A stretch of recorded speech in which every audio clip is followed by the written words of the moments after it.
পাঁচমিশালি আচারটা কিন্তু আমার পুরো কমপ্লিট। আমি একটু বেরোবো বলে আজকে এখন ছাদে দিলাম না, কালকে ছাদে সকালবেলা দিয়ে আসবো। এখন এখানেই থাক।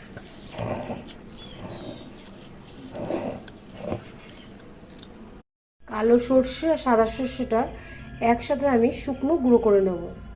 আজ আমি আচারের মধ্যে এই তেলটা ইউজ করছি। আমি ভালো করে গরম করে নিচ্ছি, তারপর ঠান্ডা করে আচারের সাথে মেশাবো। এখানে আছে রাঁধুনি, কালো জিরে আছে, জিরের গুঁড়ো, ধনের গুঁড়ো, মেথি, তারপরে আছে এটা হচ্ছে কালো আর সাদা সর্ষের পেস্ট, জোয়ান, হলুদ, গোলমরিচের গুঁড়ো, কাশ্মীরি রেড চিলি আছে, এটা হচ্ছে মৌরি গুঁড়ো আর বিট লবণ। এটা সমস্ত কিছু মশলা আমি ওই পাঁচমিশালি আচারের মধ্যে দিয়ে দেবো। আম, গাজর, আদা আর আছে তোমার কাঁচা লঙ্কা।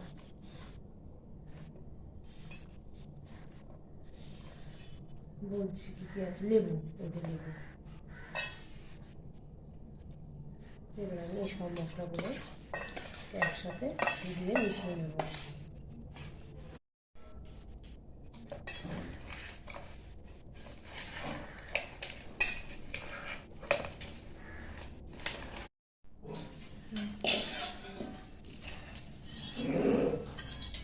আর যেটুকু আছে অপর দিকটা থাকবো, এইভাবে ঢালা যাচ্ছে না, মশলাগুলো তাহলে অসুবিধা হয়ে যাবে। এমনি মশলার গন্ধটা হেভি বেরিয়েছে, মজে গেলে তো আরও সুন্দর। এরপরে আমার দেবো না, আমার অনেকটাই হয়ে গেছে। আদা আর লঙ্কাটা বা লেবু এগুলো আর একটু দিতে পারি।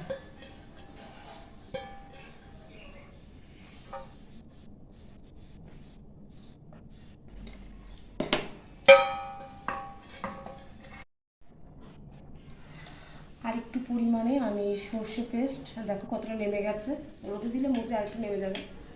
আর এই দেখো মশলা ইয়েটা থিকনেসটা, আর একটু সর্ষের গুঁড়ো আর রাঁধুনি দিয়ে দিলাম, আর লাস্ট ফিনিশিং একটু ভিনিগার দিয়ে দেবো,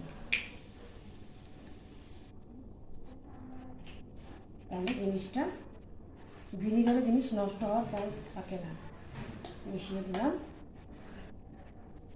এবার এটাকে প্লাস্টিকে ঢাকনা দেবো না, প্লাস্টিক দিয়ে গার্ডার দেবো, কারণ ঢাকনা দিলে ঢাকনা আমার আগের আচারের ঢাকনা ভেঙে ফেটে গেছে। একটু রাখবো।